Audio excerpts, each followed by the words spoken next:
नमस्कार सभी बंधुओं को। हम चर्चा शुरू करें इससे पहले कुछ मित्र हमारे आज की इस चर्चा में शामिल हो जाएं, इसके लिए हम थोड़ा इंतज़ार करते हैं। और जो दोस्त और जो ऐसे जागरूक व्यक्ति जिनसे हमने आज की इस चर्चा में जुड़ने का आह्वान किया है, ऐसे लोग इस चर्चा में आ जाएं। तब तक हम 1-2 मिनट का इंतज़ार करते हैं और प्रयास करते हैं कि ऐसे जागरूक और सक्रिय लोग हमारे साथ जुड़ें जिनको समाज के साथ साथ इस देश की भी चिंता है, देश के वर्तमान व्यवस्था की भी जिनको चिंता है। ऐसे मित्रों को जोड़ने हेतु आज का ये प्रयास है। तो 1-2 मिनट का समय इसको पूरी कनेक्टिविटी को लगेगा, तो मैं आपसे भी निवेदन करता हूँ कि 1-2 मिनट का इंतज़ार करें। और विशेष रूप से मैं आप सभी से भी अनुरोध करूँगा कि आज की इस चर्चा को क्यों महत्वपूर्ण बताया जा रहा है, क्यों मैंने आपसे विशेष अनुरोध पहली बार ऐसा किया है कि ज़्यादा से ज़्यादा मित्रों को आज की इस चर्चा में जोड़ा जाए। उसके पीछे बहुत सारे कारण हैं जिन कारणों के ऊपर आज हम चर्चा करने वाले हैं। और वो कारण ना केवल सामाजिक बल्कि आज के वर्तमान हालात जो सारस्वत समाज के साथ साथ अन्य बहुत सारी व्यवस्थाओं से जुड़े हुए हैं, उन सारी चर्चाओं पर हम आज विषयों पर हम आज चर्चा करेंगे। तब तक 1-2 मिनट के लिए आप सभी से निवेदन है कि आज की इस चर्चा में मैं चाहता हूं कि आपके द्वारा एक योगदान विशेष रूप से ये होना चाहिए कि अभी 1-2 मिनट के लिए आप सभी अपने आज जैसे आप लाइव देख रहे हैं तो वहाँ पर एक शेयर का ऑप्शन आ रहा है, इनवाइट का ऑप्शन आ रहा है। तो आप अपने जितने भी मित्र हैं उनको भी इनवाइट करिए इस चर्चा में शामिल करने के लिए। और इस आज की इस चर्चा को भी आप ज़्यादा से ज़्यादा अपने कार्य क्षेत्र में और अपनी जानकारी के क्षेत्र के अंदर इसे ज़्यादा से ज़्यादा शेयर करिए। 1-2 मिनट का समय हम लेंगे और मैं भी कुछ प्रयास करता हूं कि कुछ मेरे मित्रों को जोड़ पाऊं। तो तब तक 1-आध मिनट के लिए आप भी प्रयास करिए, मैं भी कोशिश करता हूं।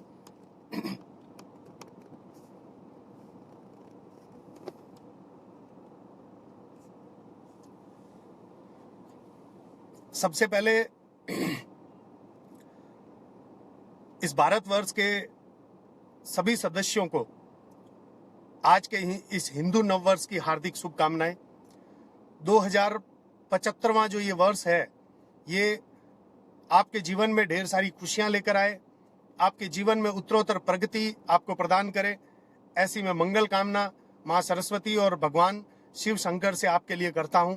आपके जीवन में जितनी भी तकलीफें हैं वो सारी तकलीफें आपके जीवन से हट जाए और जीवन एक मंगलमय जीवन जीते हुए आप अपने कार्य क्षेत्र में और अपने जीवन में एक मिसाल कायम करें, ऐसी मैं आप सभी के लिए शुभ मंगल कामनाएं प्रेषित करता हूं। बंधुओं, आज की चर्चा को अति विशेष और गंभीर रूप से आप सबके बीच में रखना चाहता हूं। मुझे नहीं पता है, हमने पिछले 6 महीने में 12 महीने में बहुत बार हम लाइव आए, बहुत बार हमने चर्चाएं की। सोशल मीडिया के ऊपर भी हम अलग अलग प्रकार की बहुत सारी बातें देखते हैं, परंतु आज चिंता का विषय है और उस विषय के ऊपर अब चर्चा करने की जरूरत है। तो मेरा सबसे पहले स्टार्टिंग की 1-2 मिनट में मैं आप सभी से निवेदन करना चाहूँगा कि जितने भी मेरे मित्र बंधु अभी तक इस चर्चा में शामिल हो चुके हैं, उनसे मेरा खास अनुरोध है कि आज का ये योगदान मैं आपसे व्यक्तिगत रूप से मांग रहा हूँ कि अपने जितने भी कार्य क्षेत्र के आपके जो लोग हैं, आपके जो मित्र हैं, आपके जितने भी ग्रुप हैं जहां पर आप जुड़े हुए हैं, आज के इस वीडियो को, आज की इस लाइव चर्चा को आप ज़्यादा से ज़्यादा लोगों के बीच में साझा करिए, क्योंकि आज हम एक ऐसे विषय पर चर्चा करने वाले हैं जो विषय पर शायद अब सोचने का समय आ गया है। अब हम वर्तमान जिस परिस्थितियों में रह रहे हैं, हमारे आसपास के माहौल के अंदर जिस विषय के ऊपर वास्तविक स्तर पर चिंतन करना चाहिए, जिस विषय पर वास्तव में मंथन करना चाहिए, उस पर मंथन ना होकर कहीं ना कहीं गुमराह किया जा रहा है लोगों को, युवाओं को गुमराह किया जा रहा है। और विकास की जो दृष्टि है, विकास का जो पैमाना है, वो लगभग खोसा गया है। तो उस पैमाने के ऊपर मैं खास युवा वर्ग को आज आह्वान करना चाहता हूं कि आज की इस चर्चा से जुड़े। मैं हालांकि मेरे गंतव्य स्थान से बाहर था, लेकिन मैंने आपको समय दे रखा था, इसलिए मुझे आपके बीच में आना था। इसलिए मैं मेरी गाड़ी से ही आपके साथ चर्चा कर रहा हूं। तो आज का जो विषय है वो विषय बेहतरीन है, और वो बेहतरीन उस विषय का संदेश सबसे ज़्यादा से ज़्यादा लोगों तक कब पहुंचेगा, जब आप सब लोग अपने कार्य क्षेत्र में और अपने आसपास के जितने भी आपके संपर्क में जो लोग हैं, उन लोगों तक ये संदेश पहुंचाएंगे, तब मैं वास्तव में आज की मेरी इस आवाज को मैं समझूंगा कि हमने एक मजबूत आवाज जो है वो लोगों के बीच में रखी है। तो 1-2 मिनट का समय हम हमारी चर्चा को शुरू करें। उससे पहले मैं आपसे पुनः निवेदन करना चाहता हूं कि आपके जितने भी संपर्क में लोग हैं, उन तक आप इस वीडियो को और आज की इस चर्चा को आप शेयर करिए ज्यादा से ज्यादा, ताकि आज का ये जो संदेश है, मैसेज है, ये ज्यादा से ज्यादा लोगों के बीच में जा सके। बहुत सारे मेरे मित्र अभी धीरे धीरे जुड़ते जा रहे हैं। मैं सभी से आज के इस पावन दिवस नव वर्ष की हार्दिक शुभ मंगल कामनाएं करता हूं सभी के लिए। बहुत बहुत शुभकामनाएं आप सभी को, और ये नया वर्ष आपके जीवन में ढेर सारी खुशियां लेकर आए, ऐसी मंगल कामना आप सबके लिए करता हूं।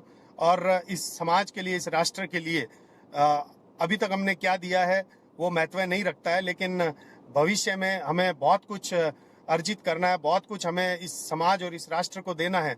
इसके लिए मैं आप सभी से अपील करता हूं कि अब सजगता जरूरी है, अब जागरूकता जरूरी है, क्योंकि अब अगर जागरूकता नहीं रही तो हम खंडित होने के कगार पर पहुंच चुके हैं।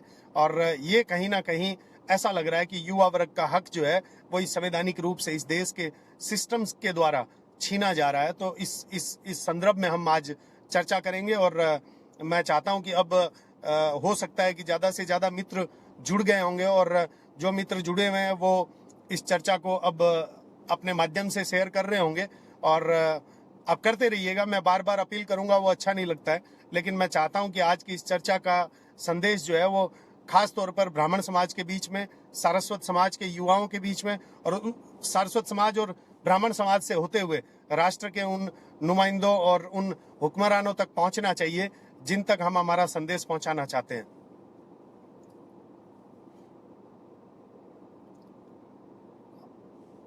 कुछ मित्र कुछ शेयर का ऑप्शन नहीं दिख रहा है उनको, तो मैं जरा मेरा मोबाइल का जो सेटअप है उसमें तैयार कर लेता हूं, मैं देख लेता हूं क्या परेशानी आपको आ रही है। थोड़ा सा मुझे समय दीजिए, मुझे थोड़ा सा समय दीजिएगा। मैं कुछ मित्रों को इस चर्चा के अंदर शामिल कर रहा हूं।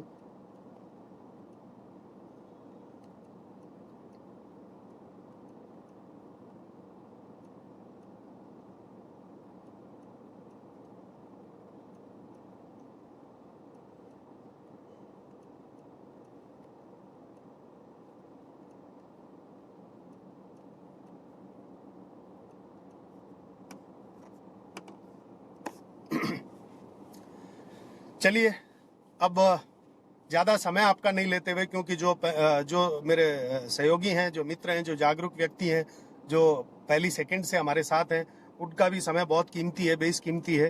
तो उनके समय की कद्र करते हुए भी मैं चाहता हूं कि हम इस चर्चा को शुरू करें।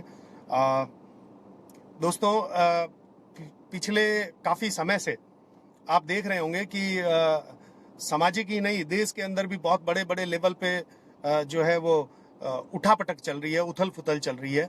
और ठीक है, वो सब तो एक इस देश की राजनीति और इस देश की पृष्ठभूमि का एक हिस्सा है। पर सबसे पहले मैं चिंता करना चाहता हूं, आपका ध्यान किसी एक ऐसी व्यवस्था पर ले जाना चाहता हूं जिस व्यवस्था पर हम सबको, खास तौर पर सारस्वत समाज के युवाओं को अब सोचने का जरूरत है। अब सोचने का एक समय आ चुका है। दोस्तों, आप देख रहे होंगे कि पिछले 1-2 साल से सारस्वत समाज के युवा, मैं सभी से अपील करना चाहता हूं कि आज की चर्चा केवल सारस्वत समाज पर ही नहीं है, सारस्वत समाज से होते हुए ब्राह्मण समाज और फिर इस राष्ट्र के ऊपर मुझे मेरी बात आपके बीच में रखनी है। तो मुझे थोड़ा थोड़ा समय आप दीजिएगा जिसमें मैं सारी बात एक व्यवस्थित तरीके से आपके बीच में रख पाऊं। तो बंधुओं, सारस्वत समाज में आप देख रहे होंगे कि पिछले 6-12 महीने से बहुत सारे अलग अलग तरीके से कुछ हमारे समाज के सक्रिय बंधु जो हैं, जागरूक बंधु जो हैं, वो प्रयास कर रहे हैं सामाजिक विकास की उस लहर को समाज के बीच में लाने का। बहुत ही उम्दा प्रयास जो है, बहुत ही बेहतरीन प्रयास जो है, वो समाज के कुछ बुद्धिजीवियों द्वारा किया जा रहा है। और उस प्रयास को भी हम हमारे स्तर पर बहुत प्रोत्साहित करते हैं, हम उनसे प्रेरणा लेते हैं, और हम उनके इस प्रयास के लिए उनको अप्रिशिएट करते हैं कि उन्होंने समाज के प्रति कुछ सोचा, समाज के प्रति उन्होंने अपने प्रयास तेज किए। पिछले 1-2 साल से समाज का एक तबका ऐसे लग रहा है कि बहुत बेहतरीन तरीके से जागरूक हो चुका है।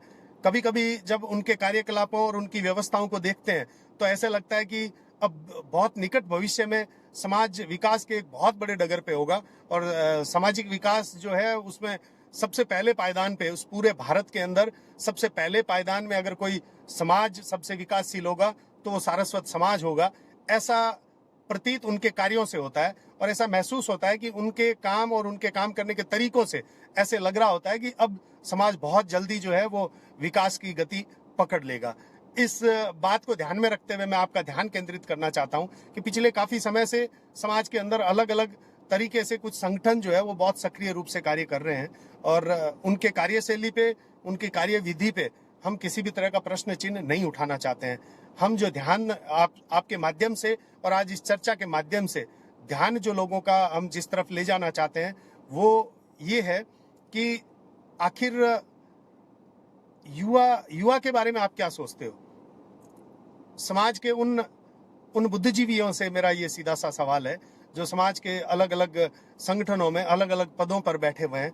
उन लोगों से मेरा ये सीधा सवाल है, एक अबोध बालक की तरह मैं आपसे, एक छोटे बच्चे की तरह आपसे पूछना चाहता हूं कि आप युवा के लिए क्या कर रहे हो? आप हमारे लिए क्या कर रहे हो? जो व्यक्ति 30, 35, 40 साल की उम्र जो लेकर आज के समय में इस सारस्वत समाज में अपना जीवन यापन कर रहा है, उसके लिए आप क्या कर रहे हो? ये मैं आपके माध्यम से जानना चाहता हूं। मैं उन समाज के उन सभी पदाधिकारियों और उन बुद्धिजीवियों से पूछना चाहता हूं कि आप अपने इस नई मुहिम के माध्यम से, नए संगठन और नए संगठन के गठबंधन के माध्यम से आप युवाओं के लिए क्या लेकर आ रहे हो? युवा आपसे क्या आस करे? इसके बारे में मैं आपसे जानना चाहता हूं। बंधुओं, 3-4 दिन पहले एक श्री कोलाइट जी जो कि पावन धाम है, वहां पर हमारे समाज की एक बहुत बड़ी मीटिंग रखी गई। लगभग वहां हजारों की संख्या में लोग पहुंचे होंगे, लेकिन उन हजारों में से भी 10,000, 15,000, 20,000 युवा ऐसे थे जो अपने जीवन को जीने के लिए देश के अलग अलग भागों में, अलग अलग खंडों में नौकरी कर रहे हैं, अलग अलग क्षेत्रों में व्यवसाय कर रहे हैं, जो उस पावन कार्य में, उस मीटिंग में नहीं पहुंच पाए थे। लेकिन जैसे व्यक्तिगत रूप से मैं भी नहीं पहुंच पाया था, परंतु उस मीटिंग पर ना केवल मेरी, जबकि पूरे भारत में रहने वाले प्रत्येक युवा की, सारस्वत समाज के प्रत्येक युवा की उस पर नजर थी। प्रत्येक युवा एक आशा की टकटकी लगाए हुए देख रहा था कि सारस्वत समाज के बुद्धिजीवी जो लोग हैं, जो सारस्वत समाज का नेतृत्व कर रहे हैं, वो श्री कोलाई जी की पावन धरा पर, कपिल मुनि की पावन धरा पर कुछ ऐसा निर्णय लेंगे जिस निर्णय के माध्यम से सारस्वत समाज में आने वाले समय में कुछ विकास की राह और विकास के पैमाने तय किए जाएंगे।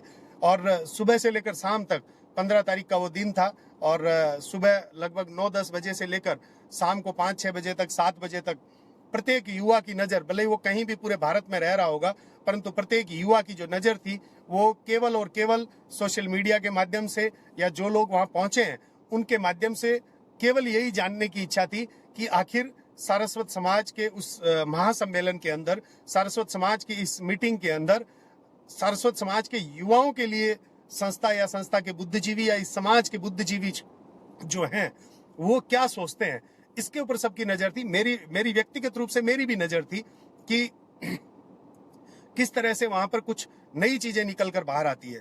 परंतु दोस्तों, मैं आपको बताना चाहता हूं, इस सोशल मीडिया के माध्यम से बताना चाहता हूं, मैं किसी के कार्यशैली पर प्रश्न चिन्ह नहीं उठा रहा हूं। मैं पुनः आपसे निवेदन करता हूं कि इसको एक इश्यू ना बनाया जाए, बल्कि इसको एक मुहिम बनाया जाए कि 15 तारीख की मीटिंग के अंदर युवाओं को कुछ नहीं मिला। व्यक्तिगत रूप से मैं बहुत निराश हुआ। सामाजिक रीति रिवाज और दायरे के ऊपर चर्चा करने के लिए आपको अपने स्थान से 25-50 किलोमीटर दूर जाना पड़े, तो फिर आप क्या तय कर रहे हैं? मुझे समझ नहीं आया, ये बात मेरे समझ में नहीं आ रही है। मैंने भी इस समाज के अंदर लोगों को समझाया, समाज के रीति रिवाज और व्यवस्था और परंपराओं को समझाया, लेकिन आपको समाज की परंपराओं, रीति रिवाजों के ऊपर किसी चीज को दायरे में तय करने के लिए अपने स्थान को छोड़कर 50 किलोमीटर दूर आपको जाना पड़े, तो ये चीज मुझे समझ में नहीं आई। मैं बिल्कुल, जितने लोग उस मीटिंग में मुख्यत रूप से जो पिछले 3-4 दिनों से जो क्रेडिट ले रहे हैं, इस मीटिंग की सफलता की क्रेडिट ले रहे हैं, मैं उनसे केवल एक ही बात पूछना चाहता हूं कि उस मीटिंग के माध्यम से सारस्वत समाज के युवाओं को क्या मिला, क्या दिया हमने सारस्वत समाज के युवाओं को? हम देखिए, रोजगार, स्वास्थ्य, शिक्षा, ये सारे राष्ट्रीय मुद्दे हैं। इसको एक समाज अपने लेवल पे एक प्रयास कर सकता है, परंतु वास्तविक स्तर पे वहां पर ऐसा क्या किया गया जिस कार्य से युवाओं को प्रेरणा मिले।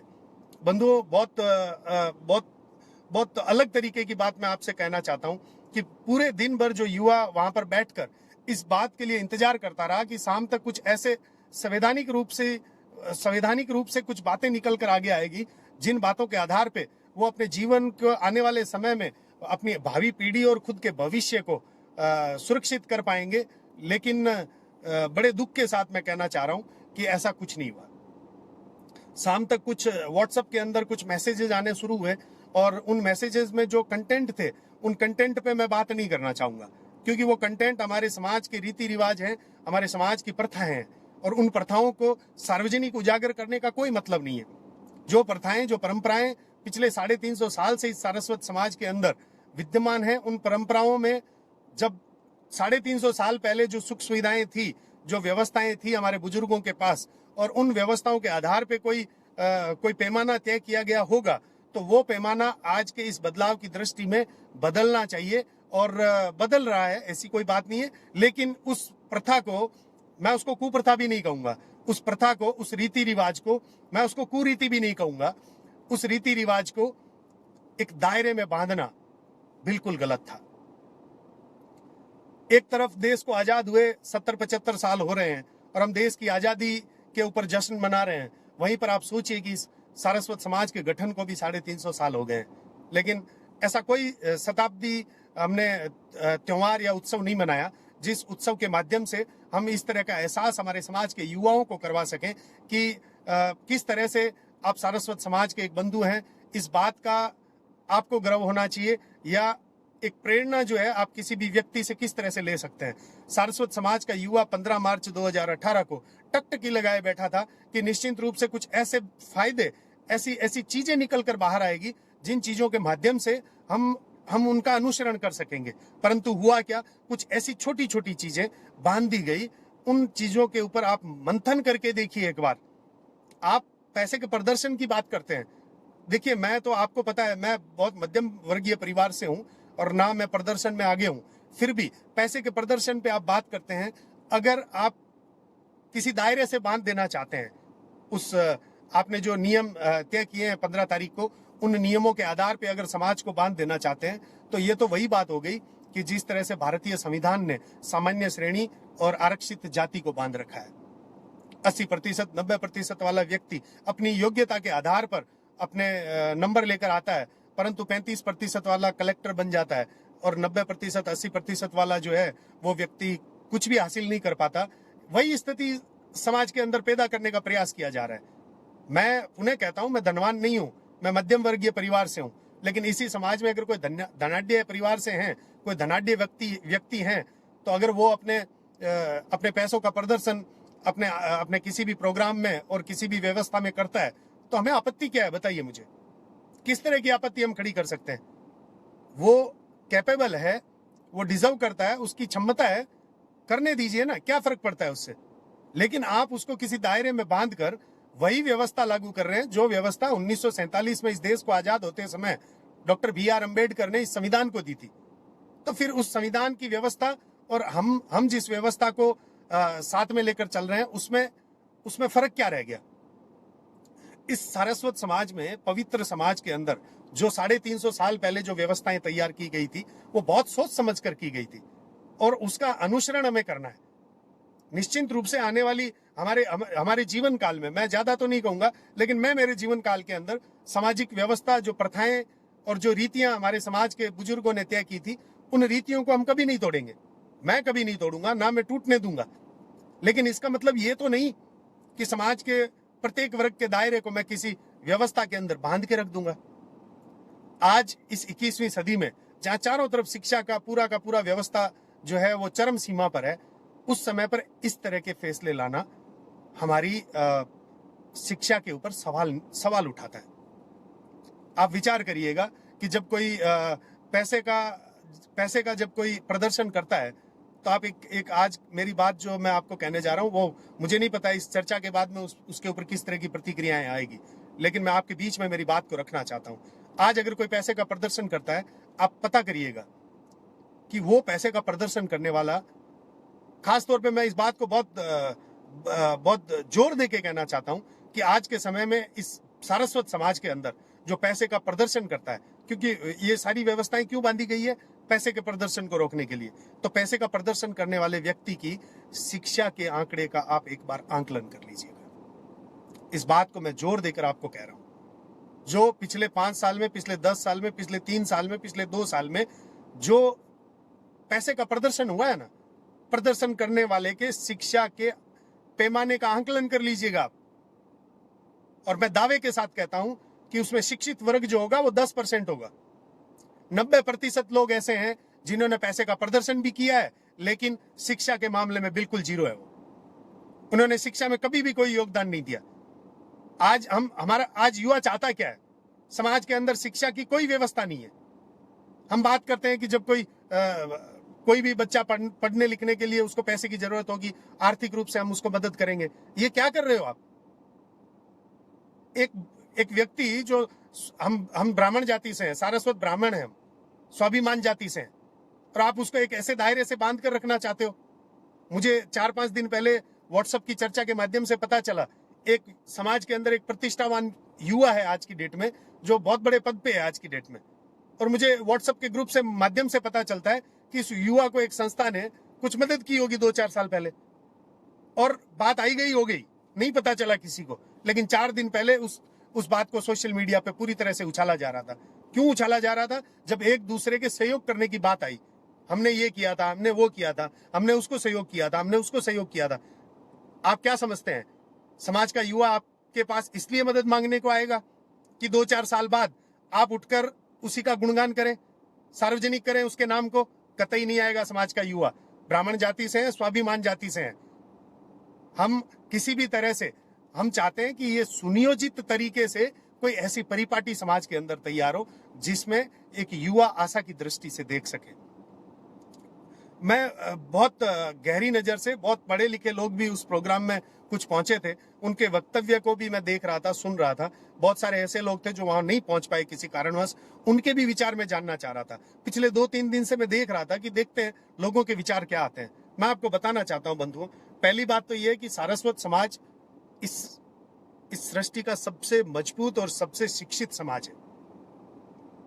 इस बात पे जोर डालिएगा। ऋषि दधीची और मां सरस्वती के पुत्र हैं सारस्वत। तो सारस्वत समाज के अंदर अगर कोई प्रथा, कोई रीति पिछले 300 साल, 500 साल, 1000, 2000, 5000 साल पहले अगर कोई रीति रिवाज अगर तय हुआ है, तो वो कुरीति या कुप्रथा तो कतई नहीं हो सकता। लेकिन समय के साथ, समय के बदलाव के साथ साथ कुछ बदलाव होने चाहिए, इसके लिए कोई दो राय नहीं है। हम भी चाहते हैं कि आज की सदी 21वीं सदी है, शिक्षित लोग हैं आज के समय में, और उन शिक्षित लोगों के साथ हमें समतोलन बना के चलना है, कोऑर्डिनेट करके चलना है। एक प्रॉपर कोऑर्डिनेशन जब तक नहीं होगा युवा और समाज के अग्रणियों के बीच में, तब तक एक समाज की विकास की परिकल्पना हम कभी नहीं कर सकते। मैं मेरे विषय पर अभी भी नहीं आया हूं। मैं आपको बताना चाहता हूं कि मैं धीरे धीरे मुख्य विषय पर आपको ले जाना चाहता हूं। अभी मैं केवल आपसे जो वास्तविक घटनाएं हुई है, जो वास्तविक स्तर पर जो कार्य हो रहा है, मैं उस पर आपका ध्यान केंद्रित करवा रहा हूं। थोड़ी देर में मैं मुख्य विषय पर आपको लेकर जाऊंगा। पहले मैं सारस्वत समाज की बात करना चाहता हूं कि 15 तारीख को जो भी व्यवस्था तैयार की गई थी, उस व्यवस्था में जो भी दायरे बांधे गए थे, उन दायरों को आप और ज्यादा संकुचित करके आखिर साबित क्या करना चाहते हो? मैं पुनः कहता हूं, मैं आपकी किसी भी कार्यशैली पर सवाल नहीं उठा रहा हूं। मुझे दुख इस बात का हो रहा है कि इस पूरी संसद के अंदर, उस पूरी संसद सत्र के अंदर जो आपने 15 मार्च को चलाई, उसमें युवा को कुछ नहीं मिला। और आज का समाज 6.25 लाख लोग जो बीकानेर संभाग के कुंडिया समाज के जो सारस्वत है, उसमें 65% युवा है, चाहे वो स्त्री हो चाहे पुरुष हो। और उन 65% युवाओं के अंदर अगर हम उनके हक की बात नहीं करेंगे, तो फिर हम समाज के विकास की कल्पना कैसे कर सकते हैं?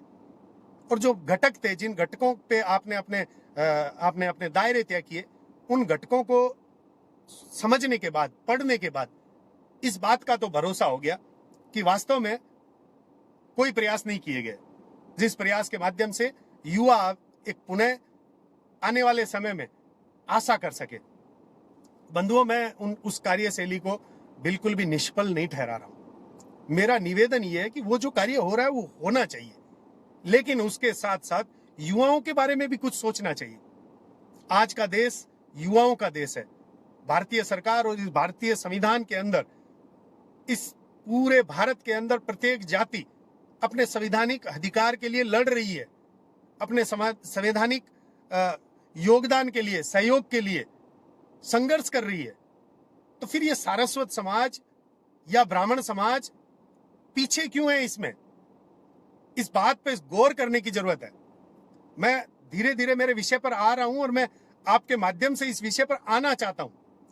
इस विषय पर आने के लिए मेरी मदद करिएगा कि जहां पूरा भारत और पूरे भारत की प्रत्येक जातियां, प्रत्येक संप्रदाय, धर्म अपने अपने हिसाब से इस संविधान में अपनी हिस्सेदारी को तय करने में लगे हुए हैं, क्या भारत की व्यवस्था और भारत के सिस्टम को बनाने में या भारत के संविधान में सारस्वत समाज या ब्राह्मण समाज का कोई योगदान नहीं रहा? क्या हमने सच में कोई मदद नहीं की इस भारत देश को?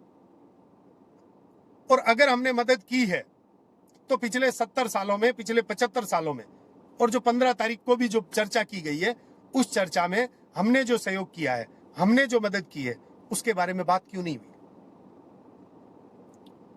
जब भी सार्वजनिक समाज की चर्चाएं होती है, जब भी मीटिंगें होती है, मैं जाता हूं। जब भी मुझे जाने का जब अवसर मिलता है तो निश्चित रूप से मैं जाता हूं। परंतु मैं क्या देखता हूं? वही 10-15 ऐसे उद्देश्य तय कर दिए जाते हैं जो राष्ट्रीय मुद्दे हैं, इस समाज के लिए भी और इस देश के लिए भी। आप दहेज प्रथा को रोक सकते हो क्या? आप अपनी आत्मा पे हाथ रख के कहिएगा, आप दहेज प्रथा को रोक सकते हो क्या? आप दहेज प्रथा को रोक नहीं सकते। दहेज प्रथा और ज्यादा बुरा रूप ना ले, इसके लिए आप लोगों को जागरूक कर सकते हो। उनको जागरूक करने के लिए आप समय समय पर लोगों से मिलकर उसके नफे नुकसान से उनको रूबरू करवा सकते हो। आप दहेज को रोक नहीं सकते। जिसको दहेज देना है ना, वो उसका तरीका भी निकाल के रखेगा। बेहतर है उसे जागरूक करिए कि किस तरह से उस दहेज का मिसयूज ना होकर प्रॉपर यूज हो, किस तरह से उसको सही तरीके से, सुनियोजित तरीके से इस्तेमाल किया जा सके। उसके बाद दूसरी और सारी चीजें हैं जिसको मैं सोशल मीडिया पे इस चर्चा में उसको शामिल नहीं करना चाहता, लेकिन उस प्रत्येक में इस दहेज प्रथा के आंकलन के आधार पर आप तय करिएगा कि क्या सच में हम किसी व्यवस्था को रोक सकते हैं? क्या सच में हम किसी व्यवस्था को नियंत्रित कर सकते हैं? और जब सच में रोक नहीं सकते, सच में नियंत्रित नहीं कर सकते, सच में उसका कोई एक मापदंड नहीं है, उसका पैमाना नहीं है, तो फिर इस तरह करने का फायदा क्या हुआ? क्यों किया जा रहा है ये सब? क्यों आज भी युवाओं को गुमराह करने का प्रयास किया जा रहा है? मुझ पर या मैं जिस ऑर्गेनाइजेशन में हूं, हम जो प्रयास करते हैं उस पर भी बहुत बार इस तरह के कुछ लोगों द्वारा इस तरह के लांछन लगे कि आप युवा को गुमराह कर रहे हैं। लेकिन जागरूक करना गुमराह करना होता है, तो हाँ भाई, हम गुमराह कर रहे हैं। अगर किसी व्यक्ति को जागरूक करना है और उस जागरूकता के लिए अगर मेरे प्रयास या हम सबको प्रयास करने पड़ रहे हैं और उस जागरूकता के प्रयास को आप गुमराह करना कहते हैं, तो मैं इस बात को मानता हूं कि मैं गुमराह कर रहा हूं या हमारी संस्था उसको गुमराह कर रही है। लेकिन ऐसा ये सच नहीं है। जागरूकता और गुमराह करने में बहुत फर्क है। इसलिए मैं अब मुख्य विषय पर आते हुए आपसे निवेदन करना चाहता हूं कि जहां इस समाज का युवा, खासतौर पे इस ब्राह्मण समाज का युवा क्या चाहता है? समाज का युवा ये चाहता है कि प्रत्येक समाज, ब्राह्मण समाज, जितने भी ब्राह्मण समाज के अंदर जितनी जातियां हैं, जितनी 6 न्याती जातियां हैं, उनको एक होना चाहिए। और वो एक कैसे होगी?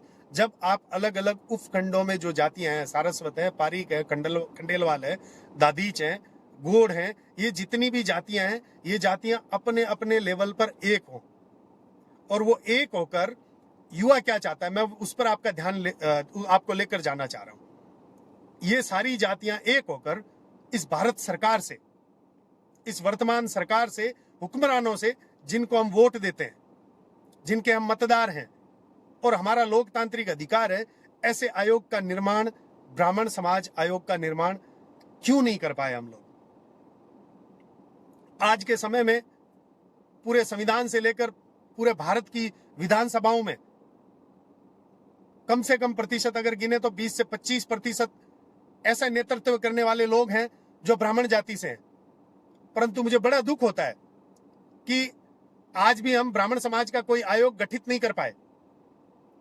15 मार्च की इस मीटिंग में मैं इस उम्मीद में था कि क्या पता सारस्वत समाज के युवा या सारस्वत समाज के बंधु जो हैं वो एक होकर सारस्वत समाज और सारस्वत समाज के साथ साथ ब्राह्मण समाज को साथ में मिलाकर किसी भी तरह के संवैधानिक आयोग की चर्चा करेंगे। और जहां तक मुझे पता है, बहुत सारे लोगों को तो ये भी नहीं पता होगा कि आयोग का मतलब क्या। तो मैं आपको एक आध मिनट में ये बताना चाहता हूं कि आयोग का मतलब ये हुआ कि आज के इस संवैधानिक सिस्टम में 1947 में जो देश आजाद हुआ था और उसके बाद जो संविधान सेट किया गया था, उस संविधान में हमारी संवैधानिक हिस्सेदारी क्या है? क्या उस संविधान में जो जाति, जो संप्रदाय है, उसकी लिस्ट में हम हैं कि नहीं है? और वास्तविक स्थितियां ये है कि उस संविधान और उस संविधान की लिस्ट में हम नहीं है। क्यों नहीं है? क्योंकि हम एक नहीं है। अगर हम एक होते तो निश्चित रूप से हमारा भी आयोग होता। प्रत्येक वर्ष हमारा भी एक बजट निकलता, प्रत्येक वर्ष हम भी एक लक्ष्य के साथ आगे बढ़ते, प्रत्येक वर्ष हमारे समाज के लोग, हमारे समाज की भी एक कमेटी जो है वो सरकार के साथ आमने सामने बैठकर समाज के विकास के लिए चर्चाएं करती। परंतु हम असफल रहे इसमें। इसका दोष किसे दें? पिछले 70 सालों में समाज के, सारस्वत समाज कह दीजिए या पूरी संपूर्ण ब्राह्मण समाज के तमाम उन नेताओं का दोष है जो लोग असफल रहे किसी भी प्रकार के आयोग को गठन करवाने में। वोट बैंक की राजनीति में हम इतना दब गए कि हम ब्राह्मण समाज के लिए आवाज भी नहीं उठा पाए। और स्थितियां क्या बनी? 2-2% के लोग, कितने 2-2% के लोग जिनको उनके गांव में, उनके क्षेत्र में, उनके संप्रदाय में, उनकी जाति में पानी का कोई नहीं पूछता है, वो व्यक्ति उठकर आता है और इस ब्राह्मण समाज के ऊपर कटाक्ष करके चला जाता है। आपके ही आसपास रह रहा है वो व्यक्ति। शर्म आनी चाहिए हमें। धिक्कार है हमारी नागरिकता पर, धिक्कार है हमारे भारतीयता पर कि हमारे आसपास रहने वाला व्यक्ति एक उस जाति को ललकार रहा है जिस जाति ने इस देश के लिए क्या नहीं किया, इस भारतवर्ष के लिए क्या नहीं किया, इस आर्यभट्ट के लिए क्या नहीं किया। उस जाति को एक 2% का व्यक्ति ललकार कर चला जाता है। सोशल मीडिया के अंदर प्रसिद्धि पाने के लिए 2-2% के लोग हैं सोशल मीडिया पर जो ब्राह्मण समाज के ऊपर सीधा कटाक्ष करके चले जाते हैं। और हम हैं कि बिल्कुल उनका, हम कुछ नहीं बिगाड़ सकते उनका। क्यों नहीं बिगाड़ सकते? क्योंकि हमारा जो प्रतिनिधित्व करते हैं वो वोट बैंक के तले बिल्कुल दब चुके हैं। उनको कुछ भी नहीं सूझ रहा है। उनको एक ही चीज लग रही है कि अगर आवाज उठाई तो वोट बैंक का क्या होगा। मुझे ये नहीं समझ आ रहा है, मुझे तरस आ रहा है उन ब्राह्मण समाज के नेतृत्व करने वाले तमाम उन नेताओं पर कि ऐसे वोट का अचार डालेंगे क्या आप, जो आपके स्वाभिमान को चोट पहुंचा रहा है। रोज देख रहा हूं मैं सोशल मीडिया पर, मैं किसी का नाम लेकर इस सोशल मीडिया के माध्यम से उसको हीरो नहीं बनाना चाहता। गंदगी है वो, इस समाज की, इस व्यवस्था की गंदगी है जो ब्राह्मण समाज पर कटाक्ष करती है। और उन कटाक्ष करने वाले व्यक्तियों के प्रति अगर ब्राह्मण समाज एक नहीं है और हम हमारे स्वार्थ के पीछे लड़ रहे हैं, स्वार्थ के पीछे हम एक दूसरे की टांग खिंचाई कर रहे हैं, तो धिक्कार है उस नेतृत्व पर। डूब मरना चाहिए। हमें कोई अधिकार नहीं है राजनीति करने का और कोई अधिकार नहीं है सार्वजनिक रूप से किसी भी चर्चा में शामिल होने का। हम जब हमारे समाज के ऊपर, समाज के आत्मविश्वास के ऊपर, समाज की व्यवस्था के ऊपर, अगर समाज की प्रथा, रीति रिवाज और उसकी ट्रेडिशन को अगर हम बचा नहीं पाते हैं तो हमें कोई अधिकार नहीं है इस समाज के ऊपर अपनी प्रतिक्रिया रखने का या नेतृत्व या नेतागिरी करने का। यह सच है। आज ही मैं किसी सोशल मीडिया में देख रहा था क्या क्या नहीं कहा जा रहा है ब्राह्मणों के ऊपर। एक दिन लगता है साहब, एक दिन ये जितने ब्राह्मण समाज के जो नेता हैं ना, जो विधानसभाओं में और राज्यसभाओं में और संसद में गूंज रहे हैं, एक दिन लगता है अपने स्थानीय नेता जो भी ब्राह्मण समाज से बिलोंग करता है उसके पास पहुंचिए, बताइए उन्हें कि आपने ब्राह्मण समाज को क्या दिया है। आपने ब्राह्मण समाज को देने के लिए किस क्षेत्र में अपने आपको जो भी हमने प्लेटफॉर्म दिया, आप विधानसभा में गए, आप लोकसभा में गए, आप राज्यसभा में गए, आपने ब्राह्मण समाज के लिए क्या आवाज उठाई? क्या आपने कभी कॉन्स्टिट्यूशनल वे से आयोग बनाने की बात की? आयोग का मतलब होता है उस पर्टिकुलर जाति समाज के लिए एक अलग से कानून बनाना और उस कानून को बनाकर संविधान के अंदर जगह देना।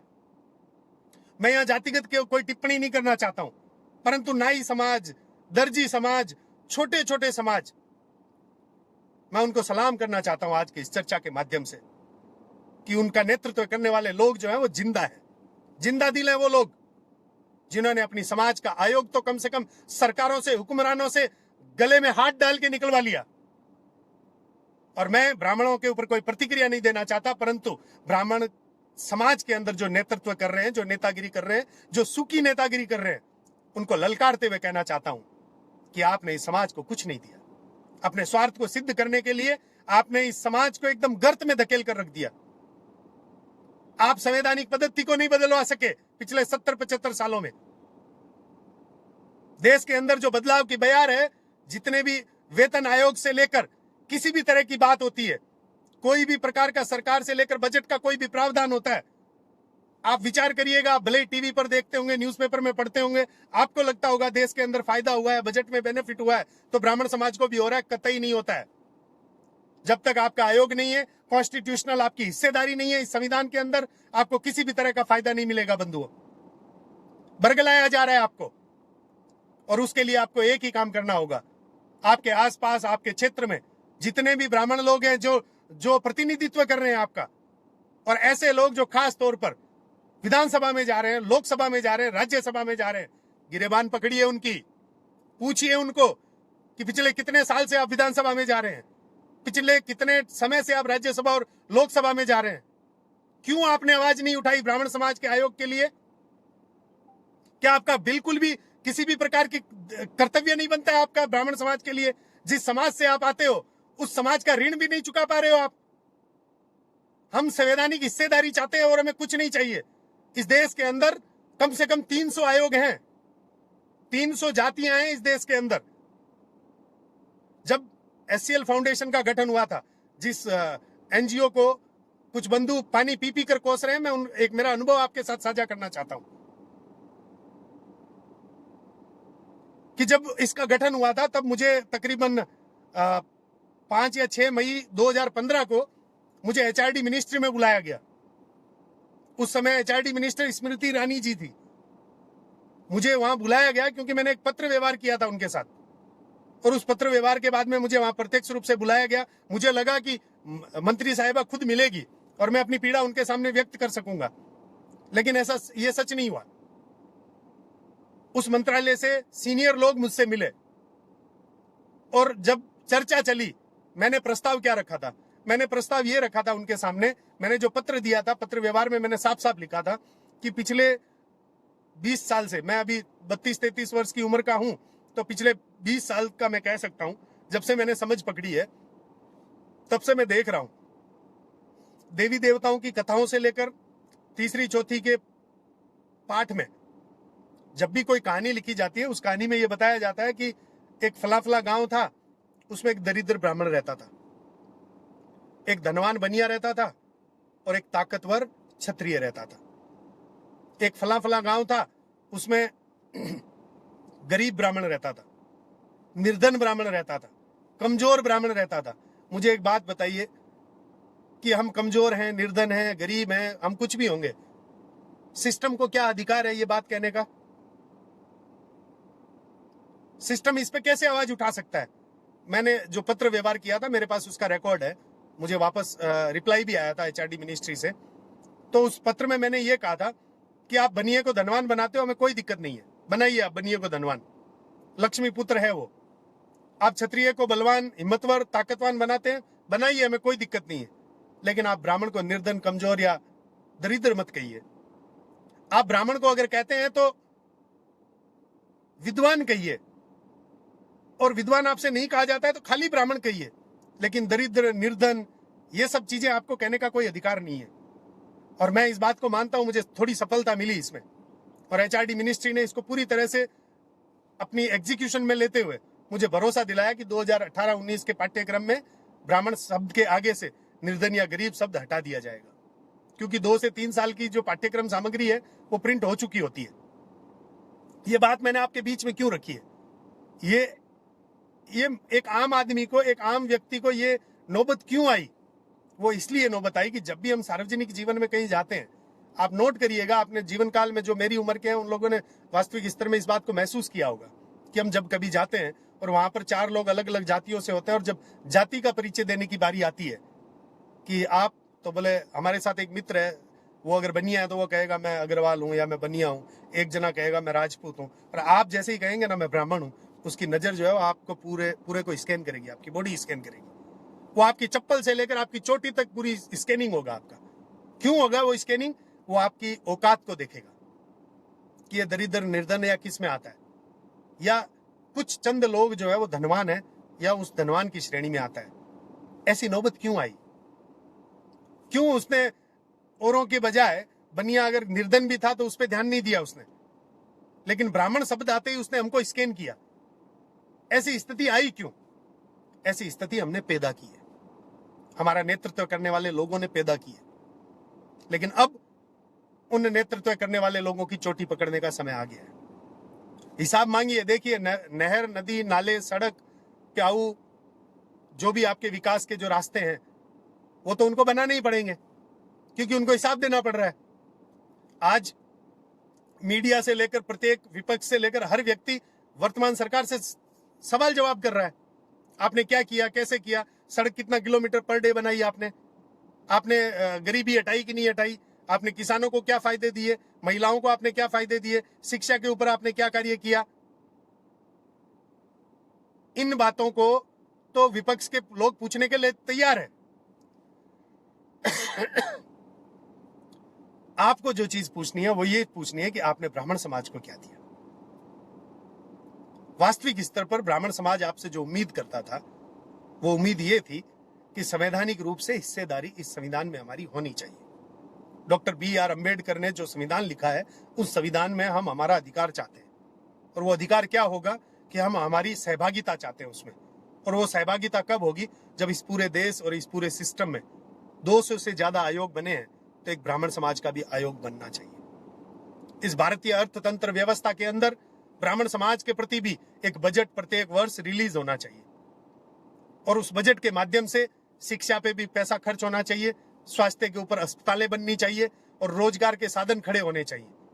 PPP model, public private property के मेथड से हम चाहते हैं कि सरकार के साथ मिलकर हम काम करें, लेकिन वो किस बेस पे हो पाएगा? जब आपका खुद का एक आयोग होगा, आप संवैधानिक रूप से सरकार के साथ जुड़े हुए होंगे। आज की स्थिति क्या है आप में, और फिर आप इसको अदरवाइज मत लीजिएगा, क्योंकि बात पकड़ने वाले लोग ज्यादा हैं यहां पर। आप में और कश्मीरी पंडितों में और रोहिंग्या में कोई ज्यादा फर्क नहीं है, क्योंकि संवैधानिक अस्तित्व नहीं है हमारा। संवैधानिक अस्तित्व पैदा करना पड़ता है, और वो पैदा कब होगा? जब आप जिसके लिए 5 साल में उंगली काली करवाते हैं ना, खास तौर पे ब्राह्मण नेता के लिए, उस ब्राह्मण नेता को पूछिए कि आपने अपनी विधानसभा के अंदर हमारे लिए क्या किया है। जितने भी आप अपने आसपास नजर दौड़ाइए, आपके आसपास अगर कोई दूसरी जाति का है, तो ये आपका दुर्भाग्य है कि दूसरी जाति का व्यक्ति आपका नेतृत्व कर रहा है। लेकिन उसके अलावा अगर वास्तव में कोई विधानसभा या लोकसभा या राज्यसभा का व्यक्ति ब्राह्मण समाज से और आपके नेतृत्व के दायरे में आता है, तो पूछिए उसे, और हक से पूछिए। ऐसा मत सोचिए कि अगर मेरे पूछ लेने से वो नाराज हो जाएगा, या मेरे एक जने के पूछ लेने से क्या हो सकता है। बहुत कुछ हो सकता है। आप पहल करके तो देखिए, उसको आप पूछिए कि आपने ब्राह्मण समाज के लिए क्या किया, कितने समय से आप लगे हुए हैं, मतलब सभी इस लोकसभा के अंदर या राज्यसभा के अंदर या विधानसभा के अंदर ब्राह्मण समाज के लिए आपने क्या मांग की। और बंधुओं, मैं आपको बताना चाहता हूं, ब्राह्मण समाज के पीछे जाने के पीछे का कारण केवल और केवल आयोग ना बनना है। आरक्षण के ऊपर पिछले 6-8 महीने से, 12 महीने से, हालांकि मैं 3 साल से काम कर रहा था, लेकिन पिछले 6-8 महीने से बहुत सक्रिय हुआ। एक एक चीज के ऊपर मैंने मेरी पढ़ाई शुरू की, एक एक चीज को मैंने बहुत नजदीक से जाना। तब मुझे पता चला कि हम 9वें माले, उस बिल्डिंग के 9वें माले पर घर बना रहे हैं जिसकी नींव ही नहीं है। हम उस बिल्डिंग के छत के ऊपर काम करने की प्रयास कर रहे हैं जिसके नीचे जो जमीन है वो कुछ है ही नहीं। और वो जमीन नहीं है, इसके पीछे का मतलब है कि संवैधानिक रूप से हमारी कोई हिस्सेदारी नहीं है। कॉन्स्टिट्यूशनल वे से हमारा कोई भी कंट्रीब्यूशन इस देश को बनाने में नहीं है। हम तो रोहिंग्या से भी गए गुजरे हैं। पिछले 70 सालों से इस देश के ऊपर बोझ है हम, ऐसा संविधान कहता है। अगर संविधान ऐसा नहीं कहता तो संविधान और संविधान के जो लोग हैं जो पिछले 70 सालों से राज करते आ रहे हैं, वो ब्राह्मण समाज को भी एक आयोग देते। मैं ये नहीं कहता हूं कि किन किन को नहीं मिला है। जिनको आयोग नहीं मिला वो उनका दुर्भाग्य है। ब्राह्मण समाज को मिलना चाहिए था। मैं केवल सारस्वत समाज की भी बात नहीं कर रहा हूं। आयोग के मामले में आज हमें सजग होने की जरूरत है। आज हमें एक होने की जरूरत है। आज भी हम में से कुछ व्यक्ति, जब आज की ये चर्चा चल रही है, इस चर्चा के बाद या इस चर्चा के दौरान भी कुछ व्यक्ति ऐसे होंगे जो आरक्षण या इस आयोग का बचाव कर रहे होंगे। मुझे तो उनपे भी तरस आता है कि आपका आधे से ज्यादा जीवन गुजर गया है इस तरह के कटाक्ष और इस तरह के नेगेटिव पैरामीट्रिक चर्चाओं के ऊपर बात करते करते, लेकिन आपने अपनी समाज को या अपनी व्यवस्था को कुछ नहीं दिया। आपने अपनी व्यवस्था के अंदर कभी भी ऐसा प्रयास नहीं किया कि इस समाज को, इस राष्ट्र को, इस देश को कुछ दे सकूं, सिवाय आपके नकारात्मक विचारों के। और उन नकारात्मक विचारों के आधार पर आज भी हम सुखी नहीं है, दुखी हैं बिल्कुल। मैं मेरे समाज से कल्पना कर रहा था, मेरे समाज के जितने लोग जो आगेवानी कर रहे थे उनसे कल्पना कर रहा था कि किसी भी तरह की संवैधानिक प्रणाली को वो मानेंगे, उसका अनुसरण करते हुए आयोग के गठन की बात करेंगे। परंतु 3 दिन 4 दिन पहले जो निराशा हाथ लगी और जिन विषयों पे चर्चा हुई, मुझे पता चल गया हम आज भी 30, 40, 50 साल पीछे हैं। आयोग तो बहुत दूर की बात है। क्या इतने कमजोर हो चुके हैं हम? मुझे समझ नहीं आ रहा इस बात को। जब भी कोई मैं तो कोई नेतृत्व करने वाला, मैं तो नेतृत्व करने वाले लोगों में से आता भी नहीं हूं। मैं सलाह दे सकता हूं, मैं विचार रख सकता हूं, मेरे मन की पीड़ा आपके सामने रख सकता हूं। नेतृत्व करने वाला डीएनए हो सकता है मेरे में नहीं हो, लेकिन जो नेतृत्व कर रहे हैं उनको अपनी आत्मा की आवाज के साथ, अपने जमीर की आवाज के साथ बताना होगा कि क्या सच में वो नेतृत्व कर रहे हैं, क्या सच में उन्होंने समाज का प्रतिनिधित्व किया है, क्या सच में उन्होंने समाज के लिए चिंता की है। लेकिन ऐसा बिल्कुल नहीं होगा। आप अपने आसपास देखिएगा, यही स्थितियां हो रही है कि जब भी आप आवाज उठाते हो, आपके ही अपने लोग आपका कटाक्ष करने शुरू कर देते हैं। कुछ ऐसे लोग भी आते हैं जो कहते हैं आरक्षण की तो जरूरत है, आरक्षण तो होना चाहिए, देश के विकास के लिए आरक्षण की बिल्कुल जरूरत है। ये बिल्कुल सही है। 1 रुपया 1.5 रुपया किलो की गेहूं खाके वो आपके ऊपर कटाक्ष करता है, गाली देता है आपको सार्वजनिक मंच से, आप उसका कुछ नहीं बिगाड़ सकते, और आपको आंख दिखा के बोलता है जो करना वो कर लेना। और अगर नहीं मनता हो ना, मैंने पहले भी कहा, आज भी कहता हूं, सोशल मीडिया के ऊपर जाके सर्च करना, भीम आर्मी, भीम या ब्राह्मण के ऊपर कोई भद्दी गाली लिखना आप साथ में उसको मेंशन करके, पूरी लंबी लिस्ट आ जाएगी। आप कुछ नहीं बिगाड़ सकते। हमारी पैदाइश और हमारे गोत्रों पे सवाल उठा रहे हैं हमारे बीच में रहने वाले लोग। हल्क से जबान नहीं खींच ले हम उनकी। किसने दिया उनको ये अधिकार कि हमारे गोत्र पे, हमारे जन्म पे, हमारे अस्तित्व पे सवाल उठा रहे हैं? वो है कौन? वो 5000 साल पहले के अगर इतिहास को वो देखेंगे तो मुसलमान से हिंदू की श्रेणी में वो आए हैं, और जो जातिगत डाइवर्जन हुआ है वो उनका हुआ है। हम उस समय भी ब्राह्मण थे, हम आज भी ब्राह्मण हैं। हम उस समय भी हमारे कर्तव्यों का पालन कर रहे थे, हम आज भी हमारे कर्तव्यों का पालन कर रहे हैं। हमारे गोत्र पे, हमारी जन्म पे, हमारी पैदाइश पे सवाल उठाने की जरूरत नहीं है। मैं उनको मेंशन नहीं करना चाहता हूं यहां पर, क्योंकि वास्तव में ही 2% के लोग हैं। 2% भी मैंने ज्यादा कह दिया है उनको। 2% से भी गए गुजरे लोग हैं वो, जो ब्राह्मण समाज के अस्तित्व पर सवाल उठाते हैं, और आपके ही बीच में है, आपके ही साथ, शायद आपके ही साथ उठते बैठते हैं, चाय पानी पीते हैं, ताश पत्ते खेलते हैं आपके बीच में, और मजबूरन आप उसका कुछ नहीं कर पाते। धिक्कार है ऐसे नेतृत्व पे। आपसे समाज क्या कोई भी कोई उम्मीद नहीं कर सकता। आज आपकी वजह से समाज दुखी है, कल को परिवार भी दुखी होगा और आप कुछ नहीं कर पाएंगे। एरा गेरा आता है, उठकर सुबह उठकर दारू की 2 चुस्की लगाता है और उसके बाद ब्राह्मणों पे गाली देता है और हम कुछ नहीं बिगाड़ सकते। कैसा ब्रह्मत्व है हमारा? शर्म नहीं आती है हमें बिल्कुल भी हमारे ब्रह्मत्व पे? जुबान नहीं खींच ले हम उसकी। वो हमारे समाज पे कटाक्ष करते जा रहा है, दिन में 10-10 20-20 अपडेट हो रही है उसकी। क्यों नहीं पहुंच रहे हम उसके पास? आज का नया वर्ष है, एक दिन गले में भगवान डाल लेने से हम विजयी नहीं हो जाते हैं। मैं आज पूरे दिन किसी रैली में नहीं गया। मतलब क्या बनता है रैली का? 2-2 टके के सड़क छाप लोग हैं जो जिनको 2 टाइम की रोटी नहीं मिलती है, आरक्षण की खैरात के ऊपर जीने वाले जो लोग हैं, रात को पौवा मार के रात को ब्राह्मण समाज के ऊपर कटाक्ष करते हैं, हम उसका कुछ नहीं बिगाड़ पाते। धिक्कार है हमारी ऐसी भगवागिरी पर। किसको दिखाना चाहते हैं हम भगवान डाल के? कैसे हिंदू राष्ट्र की कल्पना कर रहे हैं हम सच में गर्त में जा रहे हैं। इस बात के ऊपर आपको सोचना होगा, मजबूरन आपको सोचना होगा। और आज अगर आपने नहीं सोचा तो तैयार रहिए, पिछले आने वाले 10-15 साल के बाद जो हश्र आप और हम सब का होने वाला है ना, उसके जिम्मेदार आप और हम सब हैं। आप अपने आप से शुरू करिए ना। मैं आपको कहां कहता हूं हरियाणा जाओ आप, मैं आपको कहां कह रहा हूं पंजाब जाओ, दिल्ली जाओ, आप जहां से बिलोंग करते हैं। मैं तो गुजरात में रहता हूं, मैंने तो यहां आसपास में देखा नहीं है, लेकिन बीकानेर संभाग में रहने वाले युवाओं से मैं अपील करना चाहता हूं। बीकानेर श्री डूंगरगढ़ के आसपास जो गंदगी है ना, जो सुबह शाम पौवे मार के ब्राह्मण समाज पे कटाक्ष कर रही है, कान के नीचे 2 धरोगे ना, अक्ल ठिकाने आ जाएगी उनकी। हवालात उनके लिए नहीं है ना। आप इकट्ठे होकर जाइए सब एक साथ। कैसे वो किसी समाज के ऊपर इस तरह का कटाक्ष कर सकते हैं? आए दिन बहन बेटियों के ऊपर कुछ भी कटाक्ष कर देते हैं। हम इतने गए गुजरे हो गए हैं क्या कि हम उनको जवाब देने में भी असमर्थ हैं? डर लगता है हमें, क्योंकि वो हमारे गांव में रह रहा है, हमारी कॉलोनी में रह रहा है। आप ये बात क्यों भूल जाते हैं कि वो खैरात पे पलने वाला एक कीड़ा है, देश की दीमक है वो, जो 1-1.5 रुपए किलो गेहूं लाके हमारे ऊपर आंख दिखा रहा है। जुबान खींच लो ऐसे लोगों की जो आपकी पैदाइश पे सवाल उठाता हो।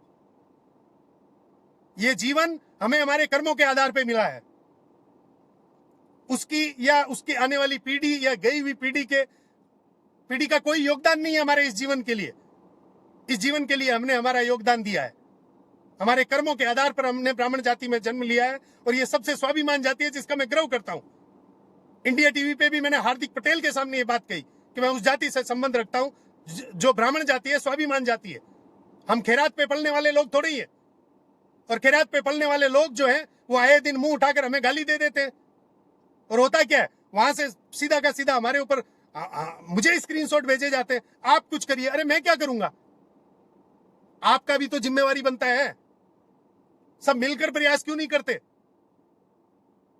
एक उदाहरण देने की जरूरत है उनको, केवल एक उदाहरण के बाद में ऐसी हरकत दोबारा नहीं होगी। ये जो आपके पैदाइश के ऊपर, आपके जन्म के ऊपर, आपके गोत्र के ऊपर जो सवाल उठाने वाले लोग हैं ना, इनका खुद का डीएनए बिगड़ा हुआ है, इसलिए आपके डीएनए पे सवाल उठा रहे हैं। ऐसे लोगों को सबक सिखाने की जरूरत है बंधु। सोशल मीडिया के ऊपर आप आज इनको छूट दे रहे हो बोलने की। कल को गली से आपके परिवार वाले गुजरेंगे, गली से आपको ताने मारेंगे और आप कुछ नहीं कर सकते क्योंकि आप एक नहीं है। आपके पास संवैधानिक कोई अधिकार नहीं है। संविधान के लिए आपने कोई प्रयास नहीं किया जिस प्रयास के माध्यम से आपका आयोग हो, संविधान में आपकी जगह हो, ऐसा कोई प्रयास आपने नहीं किया। क्यों? आप अपनी टांग खिंचाई में लगे रहे। एक व्यक्ति कोई भी सवाल उठाता है, भले ही मैं ही क्यों ना हूं। आज मैं आपके बीच में अपनी बात रख रहा हूं। मुझे इस बात का पता है कि सारे लोग इसमें सहमत नहीं होंगे।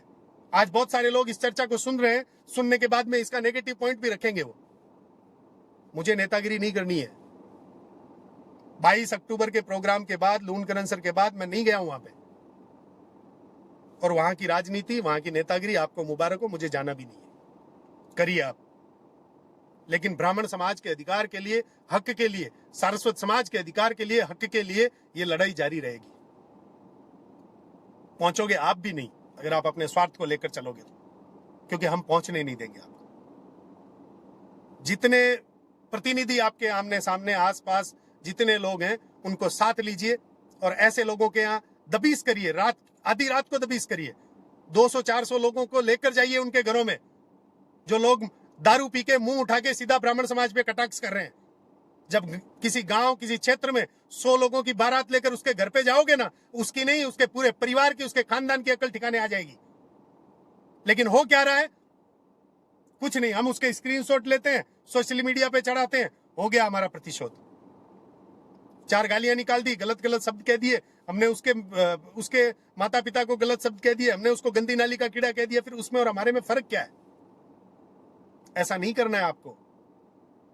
आप बीती बातों को जाने दीजिए।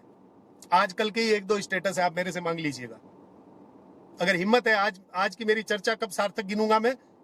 जब कल या परसों आप 100-125 लोग उसके घर पे जाएंगे। वीडियो नहीं बनवाना है आपको, 100-200 लोगों की बस भर के लेके जाना है उसके गांव, उसके घर पे, और उसके माँ बाप उसके खानदान को बताना है कि ब्राह्मण समाज ने उसका क्या खाया है। और जब ये मुहिम आपने चालू कर दी ना, ये गंदी नाली के कीड़े टिकेंगे नहीं आपके आसपास, और सलाम ठोकेंगे, ठोकना पड़ेगा। क्योंकि हम खैरात नहीं खाते हैं, हम 1.5 रुपए किलो वाला गेहूं नहीं खाते हैं, स्वाभिमान से जीते हैं। भीख नहीं खाते हैं हम, और उस भीख को संवैधानिक हक कहने वाले केवल और केवल कीड़े हैं। दीमक है इस देश की, और वो दीमक जितनी जल्दी हट जानी चाहिए, वही हमारे देश का, हमारे राष्ट्र का और हमारी समाज का और मानवता का फायदा है। जब तक मानवता के ऊपर कार्य नहीं करेंगे तब तक सारी बातें अस्तित्वहीन है। क्यों वहां के लोग, आसपास के लोग जो है, वो उस तरह की उनके ऊपर किसी भी कार्यवाही के लिए डरते हैं? मुझे समझ नहीं आ रहा है, मुझे तरस आ रहा है उन लोगों पर। आखिर मजबूरी क्या है आप लोगों की? आप अगर इस फिराक में हो कि हमें आने वाले समय में राजनीतिक व्यवस्था तैयार करनी है, अगर आज हमने इसके साथ कुछ गलत कर दिया तो क्या पता राजनीति में जगह मिलेगी कि नहीं मिलेगी। मैं ज्योतिषी नहीं हूं, लेकिन मैं आपके लिए ज्योतिषी के रूप में एक बात कहना चाहता हूं। ऐसी सोच रखने वाले लोग इस जीवन में कभी भी राजनीतिक व्यवस्था नहीं बना पाएंगे। जो इस बात से डरते हैं कि अगर मैंने इस पे कार्यवाही की तो मेरी वोट बैंक टूट जाएगी, तो मैं उनको आगाह करना चाहता हूं, उनको बताना चाहता हूं कि आप पहुंचेंगे ही नहीं उस स्थान पर। जीवन भर आप प्रयास करते रहिएगा, प्रयत्न करते रहिएगा। जो समाज का नहीं हुआ वो क्या करेगा राष्ट्र का निर्माण? मुझे समझ नहीं आ रहा। राजनीति एक समाज सेवा का ही तो नाम है, तरीका अलग है। तो पहले ये समाज सेवा करिए ना। जो 2-2 टके के गंदी नाली के कीड़े जो हैं, जो ब्राह्मण समाज पे कटाक्ष कर रहे हैं, जो दिन रात सुबह शाम पेग मार मार के दारू पी पी के जो ब्राह्मण समाज पे कुछ गलत सलत कह रहे हैं, घर पे पहुंचिए ना उनके साथ, उनका नेतृत्व पहले करिए आप। फिर आपको समाज आगे नेतृत्व करने के लिए लोकसभा, राज्यसभा या विधानसभा भेजेगा। तब तक आप काबिल नहीं है हमारा नेतृत्व करने के लिए। पहली सीढ़ी में ही आप फेल हैं, और जो पहली सीढ़ी में फेल है वो भविष्य में हमारा कभी भी निर्माण नहीं कर सकेगा। अगर वो गलती से भी वहां पहुंच गया तो वो केवल अपना घर भरेगा और ज्यादा गंदगी फैलाएगा। ऐसे लोगों से बच के रहने की जरूरत है बंधुओं। जब भी ब्राह्मण समाज के ऊपर जब भी हक और अधिकार की बात आती है तो खून गर्म हो जाता है, क्योंकि जगह जगह पर राजनीति और इस षड्यंत्र का शिकार हम हुए हैं।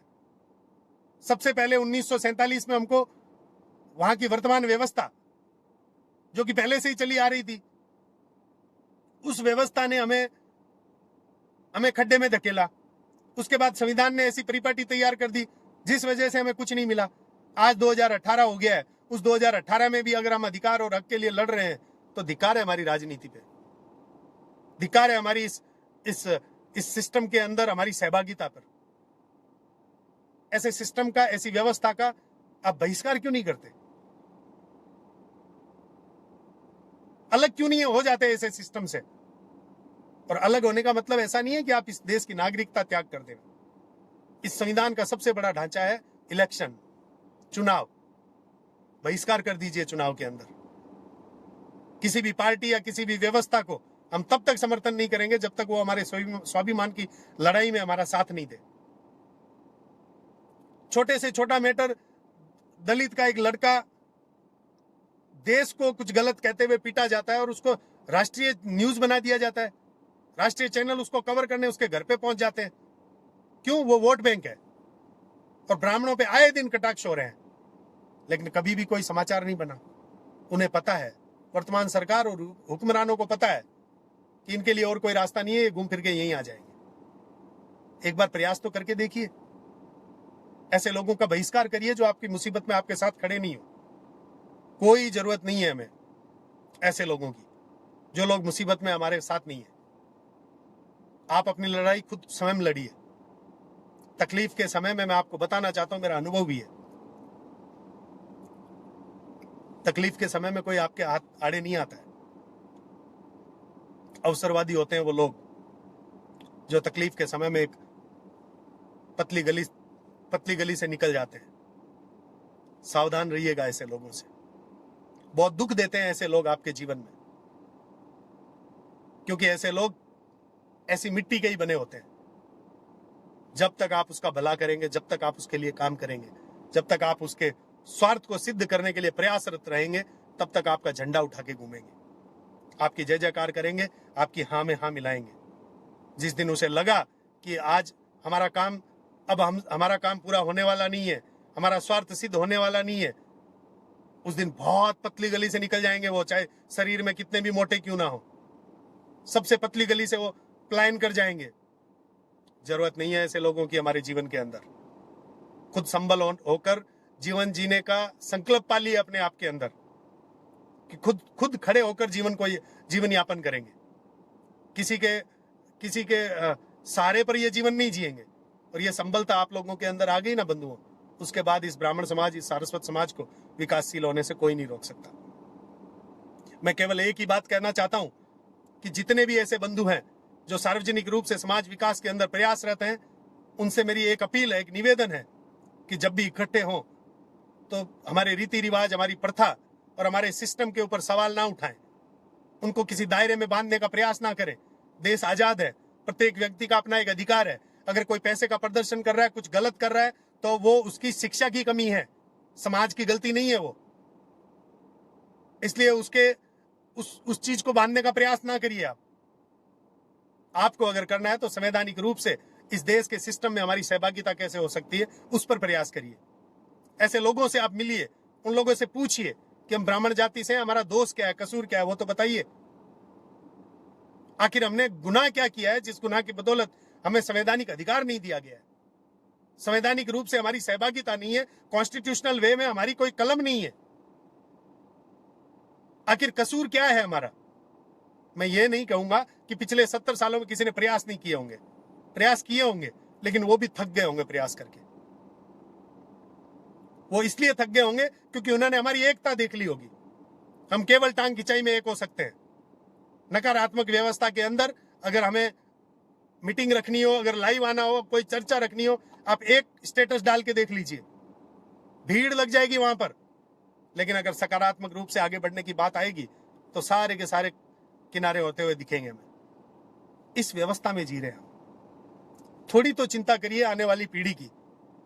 ऐसे लोगों की चिंता करिए जो 18 साल के हैं, 15 साल के हैं, 22 साल के हैं, 25 साल के हैं। आप उनको ये दायरे में बांध के रखना चाह रहे हो। उनके लिए रोजगार के साधन खड़े करिए, कुछ ऐसे विकल्प तैयार करिए जिन विकल्पों के आधार पर वो अपने जीवन में इस जीवन की ऊंचाइयों को छू सके। आपने जो भी सिस्टम को बांधने का प्रयास किया है, उससे वो जीवन यापन हो सकता है क्या? वो इस देश की ऊंचाइयों को छू सकता है क्या? कभी नहीं छू सकता वो, क्योंकि आपने उसके जीवन के मुख्य धारा को बिल्कुल बांध के रख दिया है। उस पर काम करिए, शिक्षा के ऊपर काम करिए। शिक्षा के ऊपर किसी भी तरह का विचार करने की जरूरत है, शिक्षित करने की जरूरत है। और हम शिक्षित करने की बजाय सिस्टम को बांधने का प्रयास कर रहे हैं।